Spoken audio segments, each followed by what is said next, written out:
मेरा नाम अयान है। हम लोग एक ऐसे गांव में रहते थे जहां के लोग बहुत पुराने ख्यालात के थे और हमारे घरेलू मामलात भी बस मामूली से ही थे। ये उस समय की बात है जब मेरी उम्र 10 साल की हुआ करती थी। हम लोग जॉइंट फैमिली सिस्टम में रहा करते थे। मेरे परिवार में मेरे दादा दादी, मेरी 2 जवान फुप्पो, मेरे पापा और मेरे 3 भाई बहन थे। और इस घर के लाडले बेटे मेरे चाचा जी, जो अपने सारे भाई बहन में सबसे छोटे थे, जिन्हें अपने माँ बाप के साथ साथ अपने सभी बड़े बहन भाइयों का भी बेहद प्यार मिला था। मेरी बड़ी फुप्पो का रिश्ता लगा हुआ था। चाचा जी की शादी और छोटी फुप्पो की शादी में अभी समय था। मेरी उम्र 10 साल थी। मेरी दोनों बहनें मुझसे छोटी थीं। एक बहन 3 साल की थी और एक बहन 7 साल की थी। हम सब एक साथ बड़े ही खुश रहते थे। वो बचपन भी बहुत अच्छा हुआ करता था, जब ना तो किसी बात की टेंशन थी और ना ही खेल कूद के अलावा हम कुछ और जानते थे। हमारे गांव में शिक्षा को ज़्यादा महत्व नहीं दिया जाता था, लेकिन फिर भी दादाजी ने मेरे चाचा जी को पढ़ाया लिखाया था और मैं भी स्कूल जाता था। चाचा जी की पढ़ाई तो पूरी हो चुकी थी। उस समय मुझे अपनी ज़िंदगी बहुत अच्छी लगती थी, क्योंकि सब एक साथ इतना खुश थे कि हम लोग एक दूसरे के बिना रह ही नहीं पाते थे।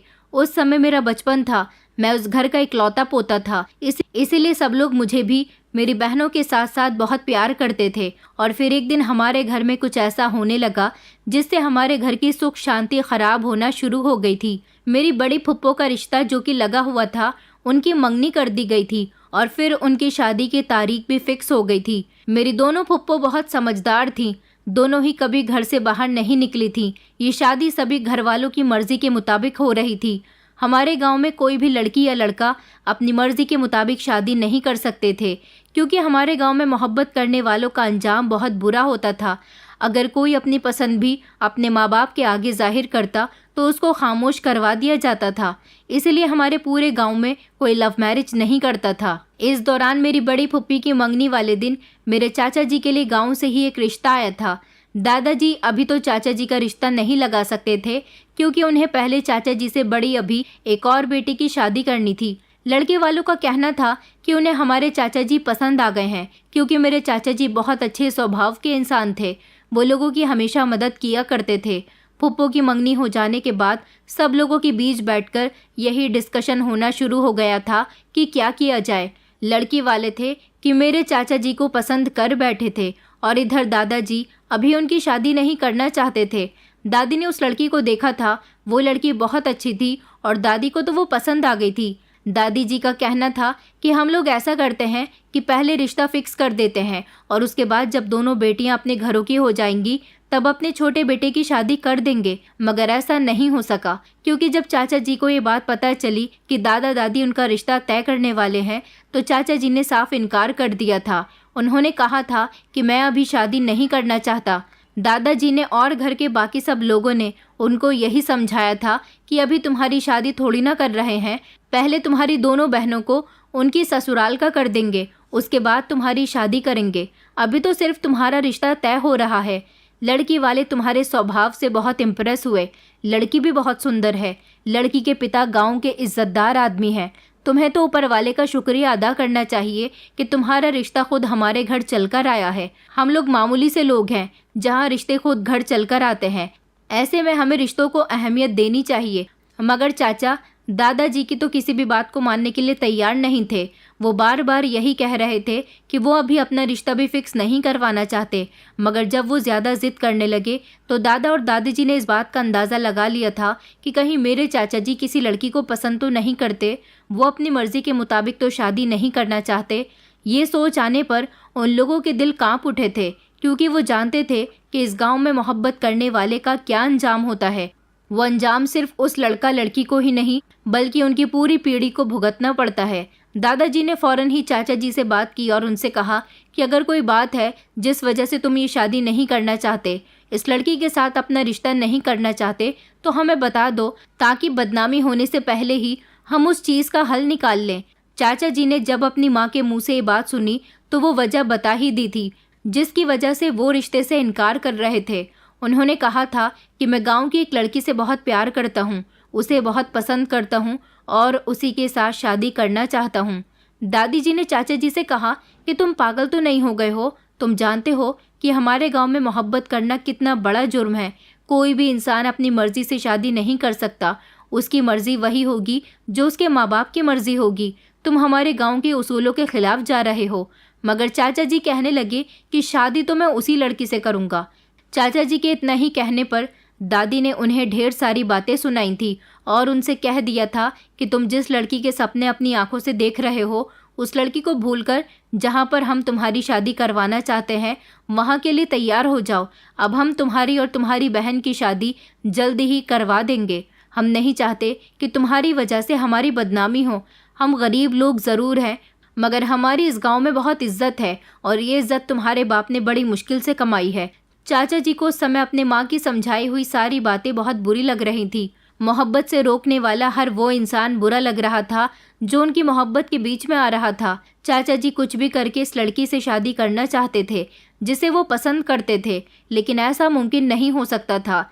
दादाजी के कानों में जब ये बात पड़ी तो दादाजी ने चाचा जी से कह दिया था कि अगर तुमने कोई गलत कदम उठाने की कोशिश की तो हम तुम्हें गोली मार देंगे और खुद जेल चले जाएंगे, मगर तुम्हें ऐसा काम ना करने देंगे। हम नहीं चाहते कि हमारी पूरे गांव में बदनामी हो।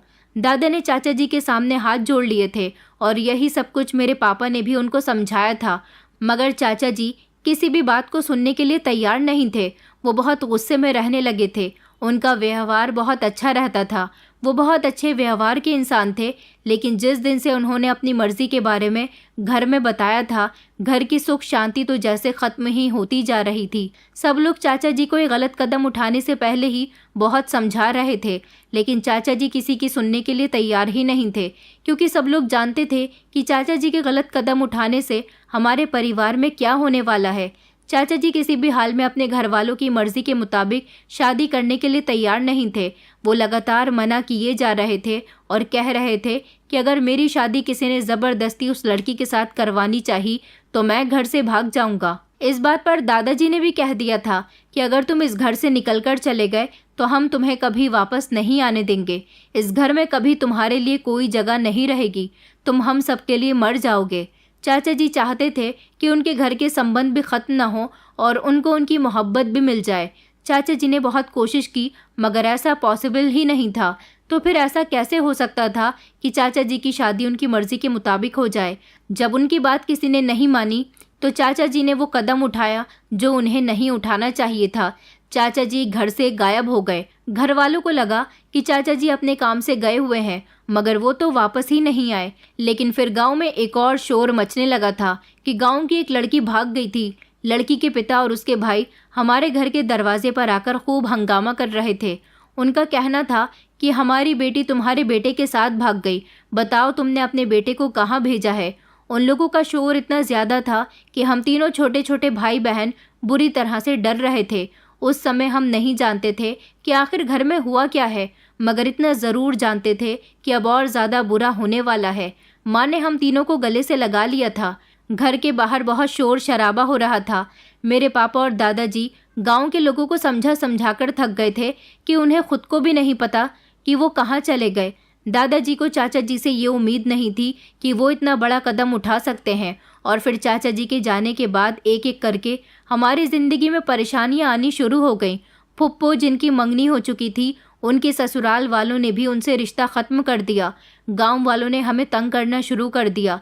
लड़की वाले बार बार हमारे घर आते और घर की तलाशी लेने की ज़िद करते, मगर हमारे घर में औरतें रहती थीं। घर के मर्द आखिर घर की तलाशी उन्हें कैसे लेने दे सकते थे। घर का माहौल एकदम डरावना सा होने लगा था।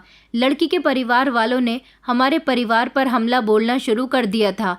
वो बार बार यही कह रहे थे कि हमारी लड़की तो बहुत सीधी थी, तुम्हारा बेटा ही उसे अपनी बातों में लेकर गांव से भगा ले गया। पापा ने अपने दोस्तों के साथ मिलकर चाचा जी को ढूंढने की बहुत कोशिश की। आसपास के गांव में भी देखा, मगर चाचा जी कहीं नहीं मिले थे। अब हमारा गांव में रहना दुश्वार हो चुका था। गांव के लोग मेरे पापा और दादाजी को बहुत तंग करते थे। फुप्पो का रो रो कर बुरा हाल हो चुका था। ये बदनामी मेरे दादाजी नहीं सह सके और वो इस दुनिया को छोड़कर चले गए। दादाजी के जाने के बाद दादी बीमार रहने लगी थी। घर का सारा बोझ मेरे पापा के कंधों पर आ गया था। पापा सबको संभालते संभालते थक गए थे। गांव में कोई भी हमारे परिवार के किसी सदस्य से बात नहीं करता था। सब यही कहते थे कि जिस घर का बेटा या बेटी भाग जाते हैं उसकी तो नस्लों तक से कोई संबंध नहीं रखा जाता। मेरे पापा की गांव में हलवाई की दुकान थी। ये सब होने के बाद गांव वालों ने हमारी दुकान से कुछ भी खरीदना बंद कर दिया था। हमारे घर में बहुत सारी परेशानियां आने लगी थीं। पापा ने फुप्पो का रिश्ता कहीं और तलाश करने की कोशिश की थी, मगर कोई भी फुप्पो को अपने घर की बहू बनाने के लिए तैयार नहीं हो रहा था। उधर दादी की भी तबीयत अब बहुत ज़्यादा ख़राब रहने लगी थी। हमारे घर के आस पड़ोसी भी हमसे कोई संबंध नहीं रखते थे। गांव में किसी की शादी होती तो कोई हमें इनवाइट भी नहीं करता था। कोई अगर ज़रूरी सामान ख़रीदना होता तो हमें कोई भी दुकानदार देता नहीं था, या फिर उसे महंगे दामों में ख़रीदना होता था। ज़िंदगी के दिन गुजारना मुश्किल हो गया था, और ये सब कुछ किसी और की वजह से नहीं बल्कि चाचा जी की वजह से हो रहा था, जिन्होंने अपने घर के सारे ही सदस्यों को एक बड़ी मुसीबत में डाल दिया था। सब लोगों का तो रो रो कर बुरा हाल हो चुका था, क्योंकि ऐसा लगता था जैसे चाचा जी ने भागकर शादी नहीं की बल्कि किसी का कत्ल कर दिया है। उसकी सज़ा हम सब लोग भुगत रहे हैं। मेरा भी स्कूल जाना बंद हो चुका था। हम लोगों में से कोई भी घर से बाहर ज़्यादा नहीं निकलता था। पापा कहते थे कि मैं सब कुछ ठीक कर दूंगा, मगर पापा की लाख कोशिशों के बावजूद भी कुछ ठीक नहीं हो सका था। आखिरकार वो हमारे लिए कुछ नहीं कर सकते थे। इस गांव के नियम ही कुछ ऐसे थे कि अगर परिवार का कोई भी एक सदस्य घर से भागकर शादी कर लेता है या फिर किसी से मोहब्बत कर बैठता है तो उसका यही अंजाम होता है। वो दिन हमारे लिए बहुत कठिन थे, मगर जैसे तैसे हमें वो दिन गुजारने थे। कभी कभी पापा इन हालातों से बहुत तंग हो जाते थे और मम्मी से कहते थे कि हम सबको खाने में मिलाकर जहर दे दो, ऐसी ज़िंदगी से तो मरना बेहतर है। घर के सारे ही सदस्यों को चाचा जी से बेहद नफरत हो गई थी। फिर एक दिन ऐसा हुआ कि दादी भी हमें इस दुनिया से छोड़कर चली गई। जो परिवार कभी बहुत खुशहाल हुआ करता था, चाचा जी के जाने के बाद से उस घर का एक एक सदस्य उदास रहने लगा था। मेरी दोनों फुप्पो का कहीं भी रिश्ता नहीं लग पा रहा था। घर में खाने के लाले पड़ गए थे। लोग हमें बुरा भला कहते थे। धीरे धीरे मैं बड़ा हो रहा था। मुझ में सारी समझदारियाँ आ रही थी और मैं सब कुछ समझता जा रहा था कि लोगों का बिहेवियर हमारे साथ ऐसा क्यों रहने लगा है। गांव में रहना हमारे लिए दुश्वार हो गया था, इसलिए पापा हम सब लोगों को लेकर शहर आ गए थे। शहर में मेरे नाना जी का घर था। नाना जी ने हम सब की बहुत मदद की थी। उन्होंने हमें अपने घर में रहने की जगह दी थी और वहाँ रहकर पापा ने फैक्ट्री में नौकरी करनी शुरू कर दी थी। उधर मेरी दोनों फुप्पो भी लोगों के घरों में काम किया करती थी। मम्मी घर में रहकर अपने बच्चों का ख्याल रखती और सब लोगों के लिए खाना बनाया करती थी। मेरे नाना जी घर में अकेले रहते थे, इसलिए उन्होंने अपना पूरा घर हमारे परिवार के हवाले कर दिया था। और फिर एक दिन नाना जी भी इस दुनिया को छोड़कर चले गए और उनका जो कुछ भी था वो सब वो अपनी बेटी और अपने पूरे परिवार के हवाले छोड़ गए थे। अपने गांव और रिश्तेदारों से दूर होकर मेरे पापा हमेशा परेशान रहते थे। मैं धीरे धीरे बड़ा हो रहा था। देखा था कि पापा चुपके चुपके रोया करते थे। आखिरकार उन्हें अपने भाई पर बहुत भरोसा था। कभी घर का कोई सदस्य चाचा जी का नाम भी धोखे से अपनी ज़बान पर ले भी आता तो पापा भड़क जाते थे। कहते थे कि उसका नाम भी इस घर में लेने की ज़रूरत नहीं है, वो हमारे लिए हमेशा हमेशा के लिए मर चुका है। उसके चले जाने से हम लोगों की ज़िंदगी नरक बन गई। ये बात तो मेरे पापा बिल्कुल ठीक कहते थे। पापा कहते थे कि अगर वो मेरी आंखों के सामने आ गया तो मैं उसे जान से मार दूंगा। वो कभी खुश नहीं रहेगा। आखिरकार उसने हम सबकी ज़िंदगियाँ तबाह की हैं, सिर्फ अपनी 2 पल की खुशियों के लिए। जैसा हाल हमारा था ऐसा ही हाल उस लड़की के परिवार का भी था, जिसको लेकर मेरे चाचा जी चले गए थे। उसके परिवार वालों के साथ भी गांव वालों ने वही सब सुलूक किया था और फिर वो लोग भी तंग आकर कहीं और चले गए थे। मगर हमें बेइज्जत करने में तो उस लड़की के परिवार वालों ने भी कोई कमी नहीं छोड़ी थी। शहर आने के बाद काफ़ी मुश्किल वक्त गुजरा था। आखिरकार हमारी ज़िंदगी में काफ़ी कुछ बदल चुका था, लेकिन फिर धीरे धीरे सब कुछ ठीक भी होने लगा था। मेरी फुप्पो जिनकी काफ़ी उम्र हो चुकी थी और पापा चाहते थे कि वो अपनी दोनों बहनों को उनकी ससुराल का कर दें। गांव में तो उनका कहीं रिश्ता नहीं लग सका था, लेकिन शहर में उन्होंने कुछ लोगों से अपनी बहनों के रिश्ते की बात की थी। मेरी दोनों फुप्पो की उम्र काफ़ी हो चुकी थी, इसलिए उनकी शादियां ऐसी जगह हुई थी जहां पर वो सोच भी नहीं सकती थी। बड़ी फुप्पो की शादी एक ऐसे आदमी से हुई थी जिसके पास पहले से ही 2 बच्चे थे और उसकी पत्नी मर चुकी थी, मगर उनकी ससुराल बहुत खाती पीती थी। वो अपने घर में ऐश और सुकून से रह रही थी। छोटी फुप्पो की शादी भी काफ़ी समय के बाद हुई थी, मगर उनकी शादी विकलांग आदमी के साथ हुई थी। वो भी उसके घर में बहुत खुश थी। अगर चाचा जी घर से भागकर गलत कदम ना उठाते तो शायद मेरी फुप्पो की शादी कम उम्र में ही अच्छे परिवारों में और अच्छे लड़कों के साथ हो जाती। मगर क्या कर सकते हैं, शायद उनके नसीब में यही सब लिखा हुआ था। अब मेरी उम्र भी 18 साल हो चुकी थी। नाना जी का घर काफ़ी बड़ा था। उनके ऊपर वाला पोर्शन खाली रहता था। मम्मी ने उसे किराए पर दे दिया था।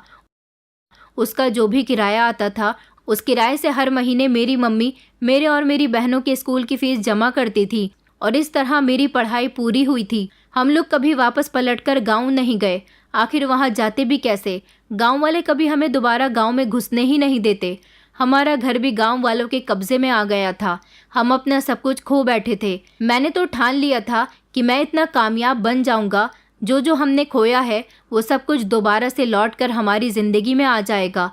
मेरी दोनों बहनें भी जवान हो रही थीं और अब मेरे दिमाग में यही बात बैठी हुई थी कि कहीं हमारा बीता हुआ कल हमारा दोबारा से पीछा न करने लगे। मुझे और मेरे पापा को हमेशा मेरी दोनों बहनों की फिक्र लगी रहती थी। शहर में आने के बाद तो मम्मी पापा ने उन दोनों को भी शिक्षा दिलवाई थी। कुछ सालों बाद उनका इंटर कंप्लीट हो गया था। मेरी बहनें बहुत समझदार थीं। उन्होंने घर में ही बच्चों को ट्यूशन पढ़ाना शुरू कर दिया था। पुरानी ज़िंदगी बड़ी मुश्किल से गुजरी थी मगर गुजर गई थी। और फिर मेरी उम्र 27 साल हो गई। मेरी पढ़ाई भी कंप्लीट हो चुकी थी क्योंकि मैं इससे आगे और नहीं पढ़ सकता था। अब मुझे नौकरी करनी थी। मेरे पापा की उम्र काफ़ी हो गई थी। उनकी बूढ़ी हड्डियों में अब इतनी जान नहीं थी कि वो हम सबका पेट भर सकें। आखिरकार बड़ी मेहनत से उन्होंने हमें यहाँ तक पहुँचाया था।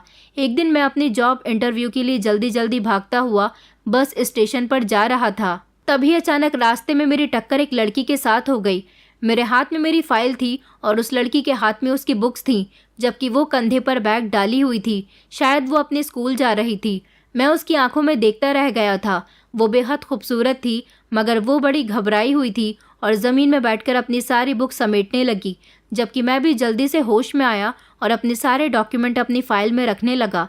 मैंने उसे कहा कि सॉरी, मुझे लेट हो रहा था इसलिए टक्कर हो गई। उसने भी कहा कि कोई बात नहीं, मुझे भी लेट हो रहा है।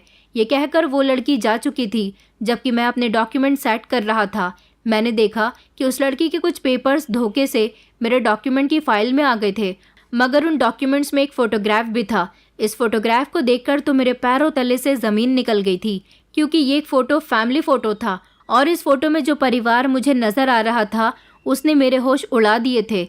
मैंने तो सोचा भी नहीं था कि ज़िंदगी में ऐसे इंसान से टकराव मेरा इस तरह से भी हो जाएगा। ये लड़की मेरे चाचा की बेटी थी और इसके पास जो फ़ोटो था इसमें इस लड़की के साथ मेरे चाचा जी और वो औरत भी मौजूद थी जिसके साथ मेरे चाचा जी ने शादी की थी। इसका मतलब ये था कि चाचा जी भागकर इस शहर में आकर बस गए थे और अब वो अपनी बेटी के साथ बड़ी खुशहाल ज़िंदगी गुजार रहे हैं, जबकि हम सबकी ज़िंदगियां वो उजाड़ चुके हैं। अब मेरे दिमाग में एक ज्वालामुखी भड़कने लगा था और मैंने सोच लिया था कि अब मुझे क्या करना है। मैं घर आया तो देखा कि पापा की तबीयत ठीक नहीं थी। वो बिस्तर पर लेटे हुए थे। पापा मुझसे पूछने लगे कि बेटा, तुम्हारी नौकरी लग गई है? तो मैंने उन्हें कहा कि पापा, आप फिक्र मत करो, मेरी नौकरी लग गई है। अब आपको कहीं नौकरी करने की ज़रूरत नहीं है। ये सब काम करने की आपकी उम्र नहीं रही। अब आपका बेटा कमाया करेगा। पापा कहने लगे, बेटा, मैं तुम लोगों को अच्छी ज़िंदगी नहीं दे सका, मुझे माफ़ कर देना। हम तीनों भाई बहन पापा का हाथ पकड़कर रोने लगे थे। हम तो अच्छी ज़िंदगी ही गुजार रहे थे, मगर हमारी ज़िंदगी में परेशानियां खड़ी करने वाला इंसान तो हमारे चाचा जी ही थे। मैंने चाचा जी की बेटी को देखा था। इस बारे में मैंने अपने घर में किसी को भी कुछ नहीं बताया था। अगले दिन से मैं उसी जगह जाकर खड़ा हो गया था जहां पर वो लड़की मुझे दिखाई दी थी, और वो लड़की अगले दिन मुझे दिखाई दे ही गई थी। मैंने उससे बात करने की कोशिश की। मैं धीरे धीरे उसके करीब गया और उससे कहने लगा कि आपकी एक कीमती चीज़ कल मेरे पास रह गई थी। उसने मुझे चौंक कर देखा और पूछने लगी कि कौन सी कीमती चीज़? तो मैंने उसे वो फ़ोटो दिया जो फ़ोटो उसकी फैमिली का था। उसने एक ही झटके से मेरे हाथ से वो फ़ोटो ले ली और कहने लगी कि आपका बहुत बहुत शुक्रिया, मैं तो अपनी फ़ोटो को ढूंढती रह जाती। मैंने कहा, आप कहाँ रहती हो? मेरी बात पर वो चौंक गई और कहने लगी, आप मुझसे ये सवाल क्यों पूछ रहे हो? मैंने कहा कि कुछ नहीं, बस आपसे थोड़ी जान पहचान बनाना चाहता हूँ, क्योंकि मैं इस शहर में नया हूँ। मैं यहाँ किसी को नहीं जानता। मैं यहाँ अपनी पढ़ाई पूरी करने के लिए आया हूँ। मेरी बहन है, वो दूसरे शहर में रहती है। वो कहने लगी कि अच्छा, आप कौन से कॉलेज में पढ़ते हो। मैंने उसे इसी शहर में स्थित एक कॉलेज के बारे में बता दिया था। तो वो कहने लगी कि अच्छा, उसी कॉलेज के बराबर में जो गर्ल्स स्कूल है, मैं भी वहीं पर पढ़ती हूँ। उसने बताया था कि वो इंटर की स्टूडेंट है।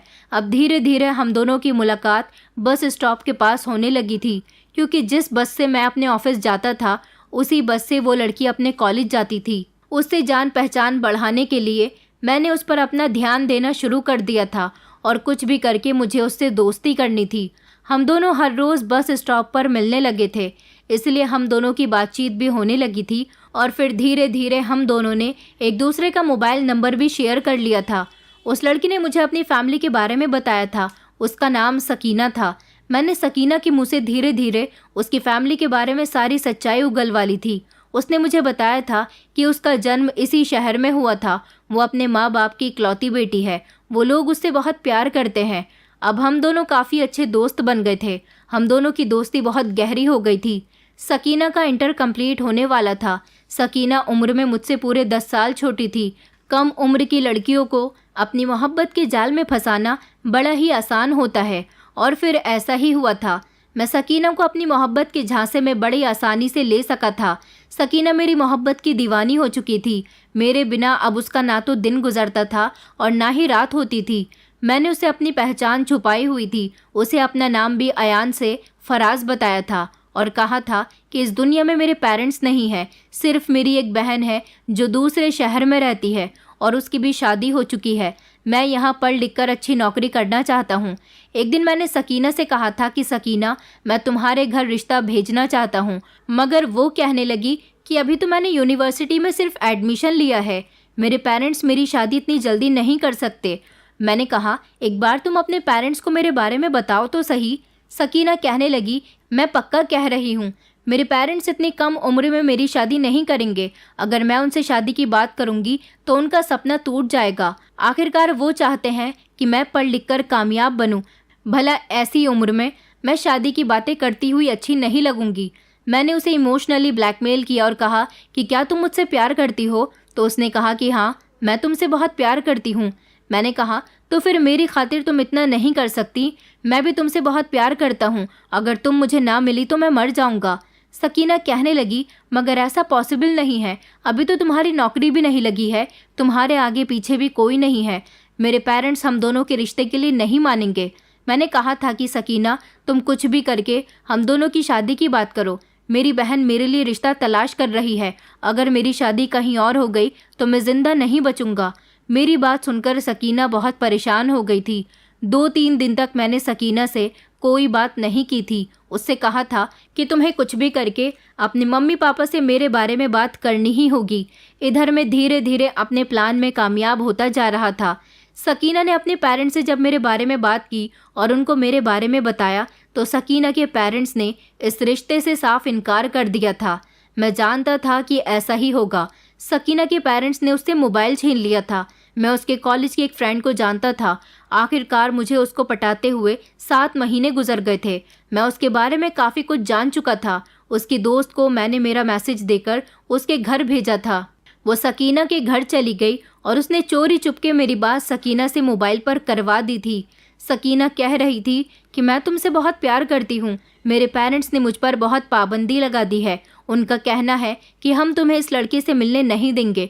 वो तुम्हें अपनी मोहब्बत के झांसे में ले रहा है। अभी तुम कम उम्र की हो, तुम्हें उस लड़की की बातों में नहीं आना चाहिए। मैंने कहा, तुम्हारे पेरेंट्स मुझे पहचानते तो नहीं है ना? सकीना कहने लगी कि नहीं, मैंने उनको सिर्फ तुम्हारे बारे में बताया था। अगर मेरी उम्र ठीक होती तो वो मेरी शादी कर देते और तुम्हारे बारे में भी मुझसे पूछते, मगर उन्होंने तो मोहब्बत का नाम सुनकर ही हम दोनों के रिश्ते से साफ इनकार कर दिया। कहने लगे कि अभी तुम बच्ची हो, पढ़ाई पर ध्यान दो, इन कामों से दूर रहो। वो अगर मुझसे तुम्हारे बारे में कुछ पूछते तो मैं तुम्हारा फ़ोटो उनको दिखा देती, मगर वो तो तुमसे रिलेटेड कुछ भी सुनने के लिए तैयार ही नहीं है। मैंने कहा, सकीना, अगर हम दोनों को अपनी मोहब्बत को कामयाब करना है तो फिर तुम्हें कोई स्टैंड लेना होगा। सकीना कहने लगी कि तुम क्या कहना चाहते हो? फिर मैंने उससे कहा कि तुम सब कुछ छोड़कर मेरे पास आ जाओ, मैं तुम्हें बहुत खुश रखूँगा। बस तुम एक बार आ जाओ, मैं सारे इंतज़ाम कर लूँगा। हम दोनों शादी कर लेंगे और शादी के बाद हम अपनी अलग दुनिया बसाएंगे। सकीना कहने लगी कि ऐसा नहीं हो सकता, मैं अपने पेरेंट्स का भरोसा कभी नहीं तोड़ सकती। मेरे पापा मुझ पर बहुत भरोसा करते हैं। मैंने कहा अच्छा तो ठीक है, तो फिर तुम मुझे छोड़ दो और कहीं और शादी कर लो और मैं भी कहीं और शादी कर लेता हूँ, मगर याद रखना मैं तुम्हारे बिना मर जाऊँगा। मेरी लाश से गुजरकर तुम्हें किसी और से शादी करनी होगी। मेरी बातें सुनकर सकीना रोने लगी थी और कहने लगी कि मैं क्या करूं, मैं बहुत मजबूर हूं। मैंने कहा मैं तुम्हें बता तो रहा हूं, जैसा मैं कहता हूं तुम वैसा ही करो। सकीना मेरे अपने घर से भागने के लिए तैयार हो गई थी, क्योंकि वो ये बात अच्छी तरह से जानती थी कि मेरी नौकरी भी नहीं है और मेरे आगे पीछे भी कोई नहीं है। उसके पेरेंट्स कुछ भी करके हम दोनों को एक नहीं कर सकते, इसलिए एक रात वो अपने घर से सब कुछ छोड़ छाड़ कर मेरे पास आ गई थी और फिर मैं उसे एक ऐसी जगह पर ले गया था जहाँ पर गंदी मेली कुचेली गलियों से गुजरकर जाना पड़ रहा था। ऐसे रास्ते तो शायद सकीना ने कभी देखे ही नहीं होंगे। इस जगह मैंने एक छोटा सा घर किराए पर ले लिया था और सकीना को बताया था कि ये मेरा ही घर है। सकीना ये देखकर घबराई तो थी, क्योंकि उसके पापा तो इस शहर में आने के बाद अमीर हो गए थे, अपनी बेटी को एक अच्छी ज़िंदगी दे रहे थे। भला वो अपनी बेटी की शादी किसी ऐसे इंसान से कहाँ करवा सकते थे जिसके साथ उनकी बेटी की ज़िंदगी ठीक से गुजर भी न सके। अब तो उनकी बेटी ये कदम उठा चुकी थी। हम दोनों ने कोर्ट मैरिज भी कर ली थी। दुल्हन बनकर वो मेरे साथ आ चुकी थी। मेरे साथ वो किसी भी हाल में रहने के लिए तैयार थी, मगर मैंने शादी के पहले दिन से ही अपना रूप दिखाना शुरू कर दिया था। शादी की पहली रात मैं उसे उस घर में अकेला छोड़कर सारी रात के लिए अपने घर जाकर बेफिक्री से सोया था और उसे कह दिया था कि घर का दरवाज़ा अंदर से अच्छे से बंद कर ले, मैं अभी थोड़ी देर में आ रहा हूँ। और फिर मैं सारी रात वहाँ पर नहीं गया। उसकी देखरेख करने के लिए मैंने वहाँ बराबर में रहने वाली एक पड़ोसन औरत से बात कर ली थी और उनको पैसे दे दिए थे ताकि वो सकीना की देखरेख कर सके और सकीना कहीं ना जा सके। उस रात मुझे बड़ी बेफिक्री की और बहुत सुकून की नींद आई थी, क्योंकि मैं अपने चाचा जी से बदला लेने में कामयाब हो रहा था। उधर मुझे पता चला कि चाचा जी की कंडीशन बहुत ख़राब है। आखिरकार उनकी इकलौती बेटी घर से जो भाग गई है। मुझे मेरे दोस्त ने बताया कि उनको हार्ट अटैक आ गया, क्योंकि जिस दिन से मुझे पता चला था कि चाचा जी जिस घर में रहते हैं वहाँ पर भी मैंने अपने कुछ मुखबिर छोड़ दिए थे जो चाचा जी पर नज़र रखे हुए थे। मुझे बड़ी खुशी हुई थी कि चाचा जी की तबीयत ख़राब हो गई। मुझे उन पर किसी भी तरह का कोई तरस नहीं आया था। उन्होंने भी तो हमारे साथ क्या क्या नहीं किया था। अब मैं सकीना से दूर दूर रहने लगा था, सकीना से कोई बात नहीं करता था। इस बात पर वो हैरान होती थी कि मैं तो शादी से पहले उससे बहुत प्यार मोहब्बत के वादे करता था, अब मुझे क्या हो गया है। वो मेरा गलत बर्ताव देखकर बार बार मुझसे ये सवाल करती थी, मगर मैं उसके किसी बात का कोई जवाब नहीं देता था। मैं उसे बहुत तंग करना चाहता था। मैं चाहता था कि जो तकलीफ़ मेरे पूरे परिवार ने उसके बाप के जाने के बाद भुगती है, वही तकलीफ़ वो भी भुगतें। अब मैं कुछ ऐसा करना चाहता था जिससे सकीना कोई बड़ा कदम उठाए। सकीना मुझसे बहुत तंग आ चुकी थी, क्योंकि रातों को मैं उसके साथ नहीं होता था। इस छोटे से घर में मैं उसे अकेला छोड़ दिया करता था, उसकी खुशी को पूरा नहीं करता था। बाज़ार से उसके लिए खाना लाता ताकि वो ज़िंदा रह सके। जब मैं आता तभी वो खाना खाती थी, वरना सारा दिन भूखी रहती थी। बाकी मैं उससे कोई बात नहीं करता था। वो मुझसे लड़ाई झगड़ा करने लगी थी, मगर मैं उसकी बातों को पलटकर कोई जवाब नहीं देता था। उसे इस बात पर बड़ी हैरानी होती थी कि आखिर मुझे शादी के बाद क्या हो गया। अब वो पछताने लगी थी कि उसने मेरे साथ शादी करके कितनी बड़ी गलती कर दी है। मोहब्बत के सुहाने फल शादी से पहले कुछ और शादी के बाद कुछ और होते हैं। ये बात उसे समझ में आने लगी थी। उसे अपनी गलती का एहसास हो चुका था कि उसने गलत इंसान के साथ मोहब्बत की है। मैं सारा दिन अपने ऑफिस में होता, रात को थोड़ी देर के लिए सकीना के पास उसको देखने के लिए चला जाता था, लेकिन घर से निकलने के बाद उसकी सारी इन्फॉर्मेशन मैं पड़ोसन से लिया करता था। उस औरत ने सकीना से जान पहचान बढ़ानी शुरू कर दी थी। एक दिन उसने उससे कहा कि तुम उदास क्यों रहती हो। उसके ऐसा पूछने पर सकीना ने उसको अपने दिल का हाल बता दिया और कहा कि मेरा पति मुझे मुंह नहीं लगाता। शादी से पहले तो बहुत अच्छा था, ना जाने शादी के बाद उसे क्या हो गया। मैं इस घर में सारी रात सारा दिन अकेली रहती हूँ। मुझे यहाँ अकेले रहते हुए डर लगता है। मुझे अपने पति के साथ की बेहद ज़रूरत है। उस औरत ने सकीना को एडवाइस दी कि अभी तुम अकेली हो, इसलिए तुम्हारा पति तुम्हें मुंह नहीं लगाता, मगर जब बच्चा पैदा हो जाएगा तो वो तुम्हें छोड़कर कहीं भी नहीं जाएगा। सकीना कहने लगी कि ऐसा कैसे पॉसिबल है। तो उसने कहा कि मैं तुम्हें एक तरीका बताती हूँ, उसे ज़रूर करना। सरसों के तेल में लहसुन डालकर अपने पति के शरीर की मालिश किया करो। तुम्हारा पति तुम्हारा दीवाना हो जाएगा। और रही तुम्हारे अकेलेपन की बात, तो तुम्हारा अकेलापन भी ख़त्म हो जाएगा। तुम जिस दिन एक बच्चे की माँ बन जाओगी, तुम्हारा पति भी फिर तुम्हें अकेला छोड़कर नहीं जाया करेगा। उसकी बात सुनकर वो कहने लगी कि मैं तो अभी तक प्रेग्नेंट ही नहीं हुई हूँ, मेरा पति मेरे करीब आता ही नहीं है। उसने उससे कहा कि तुम इस सरसों के तेल में लहसुन मिलाकर अपने पति की मालिश करोगी तो वो तुम्हारे पास भी आया करेगा और फिर वो थक हार कर तुम्हारे पास ही सो जाया करेगा। फिर उसका कहीं जाने का मन ही नहीं करेगा और मैं तुम्हें सुबह के समय एक मिठाई दिया करूँगी, तुम वो खा लिया करो, उससे जल्दी तुम्हें माँ बनने की खबर मिलेगी। उस औरत ने मुझे बताया कि मैं ये सब कुछ तुम्हारी पत्नी को बता चुकी हूँ। तुम्हारी पत्नी बहुत बेफिक्र हो गई है। बच्चों वाली बात मैंने उसके दिमाग में डाल दी है। मैंने उस औरत को पैसे दिए और कहा कि तुम बहुत अच्छा काम कर रही हो, बस इसी तरह अपने काम को अंजाम देती रहो। मैं चाहता था कि किसी भी तरह सकीना को यकीन हो जाए कि वो माँ बनने वाली है, ताकि मैं उस पर गलत इल्ज़ाम लगा सकूं। लेकिन वो कहीं जाती ही नहीं थी। वो माँ कैसे बन सकती थी? इसलिए मैंने ये नया तरीका अपनाया था। सकीना इस औरत की कही हुई बातों पर बहुत अच्छे से ध्यान दे रही थी। सरसों के तेल में लहसुन मिलाकर वो मेरी बॉडी की मसाज किया करती थी। जब मैं रात को उसके पास जाता तो वो कहती कि आप बहुत थक गए हो, मैं आपकी मालिश कर देती हूँ। वो मेरी मालिश करती तो मुझे बहुत अच्छा लगता था, मगर ना जाने क्यों धीरे धीरे मैं उसका दीवाना होने लगा था। मेरा सच में मालिश करवाने के बाद उसके पास से जाने को मन ही नहीं करता था।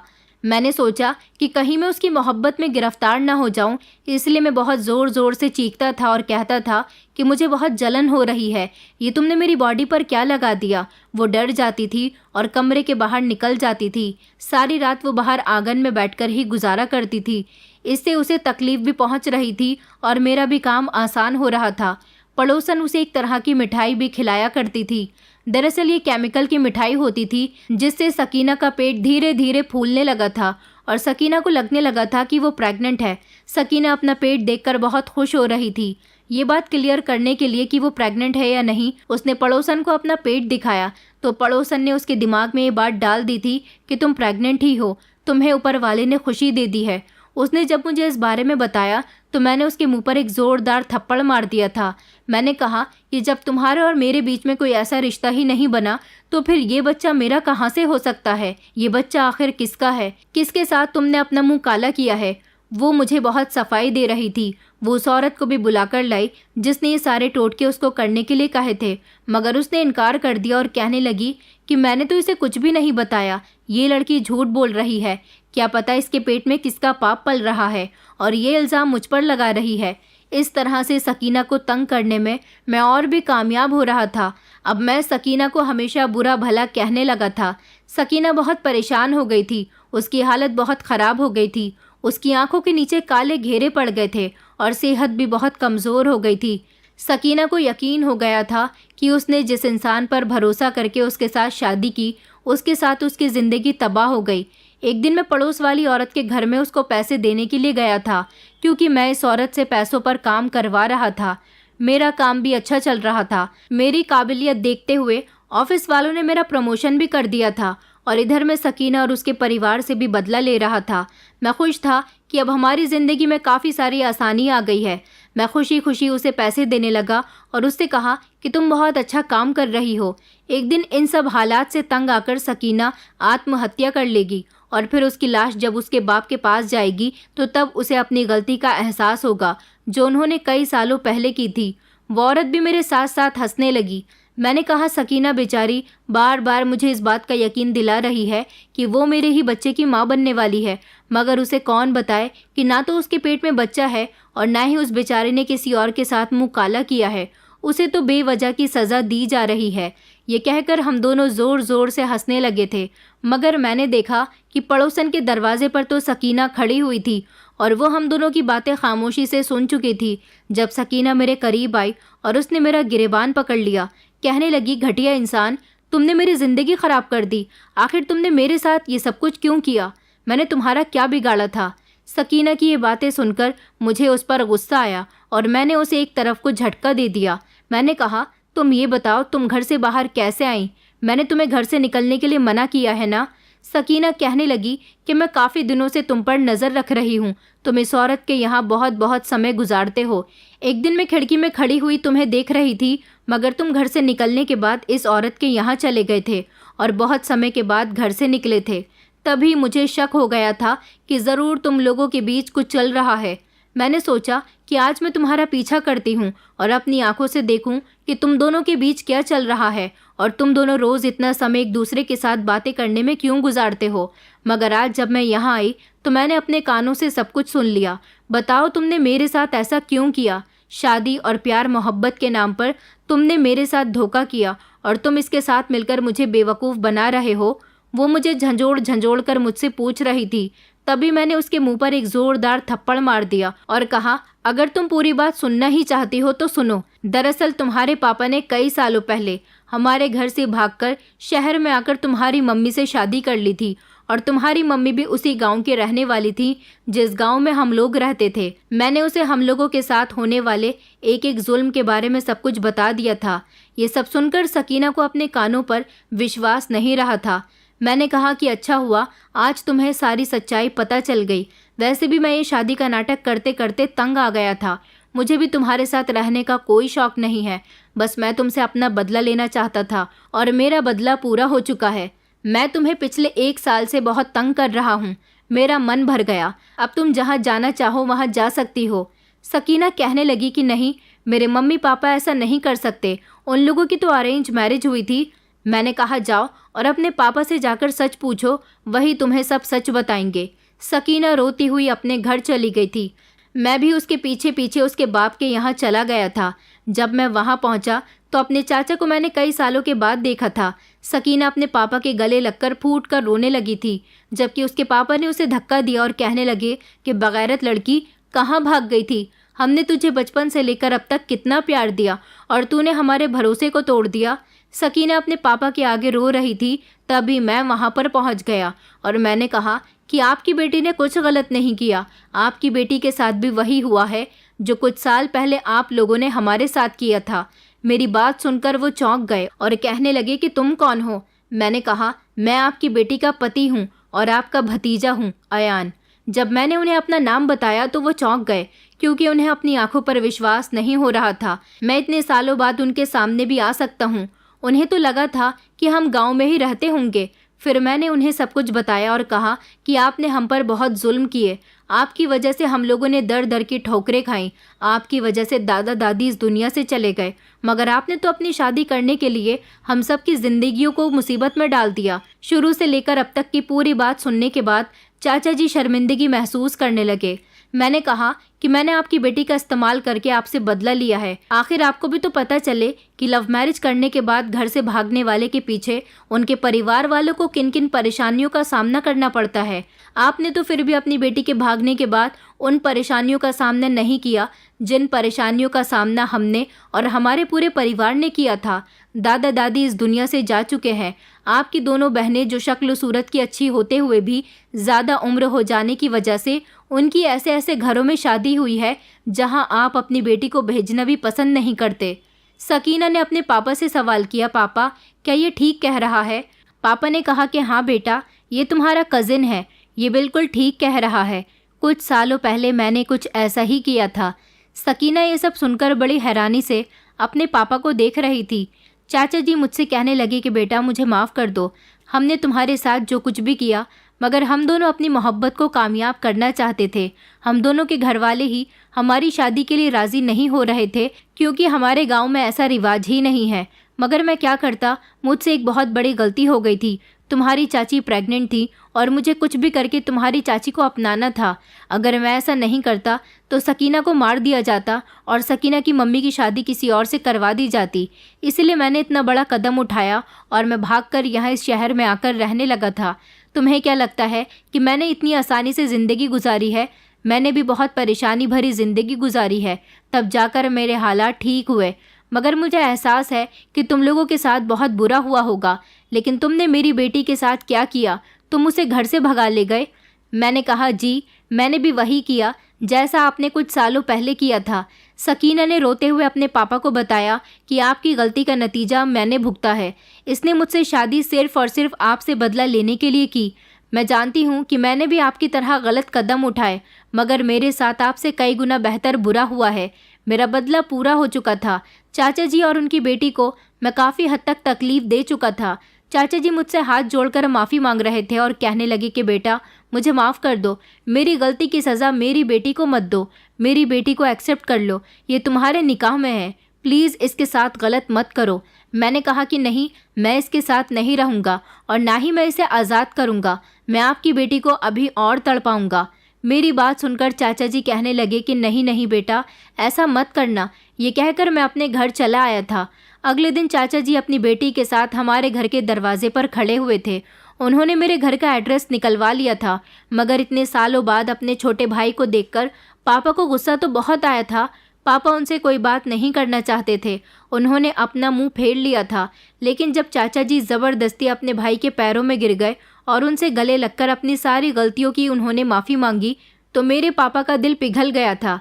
चाचा जी ने पापा से कहा कि अब आप मुझसे ज़्यादा नाराज़ मत रहो, क्योंकि तुम्हारा बेटा मुझसे बदला ले चुका है। जो तकलीफ़ तुमने सही है, उसी तकलीफ़ से मैं भी गुजर रहा हूँ। चाचा जी ने पापा को सब कुछ बता दिया था।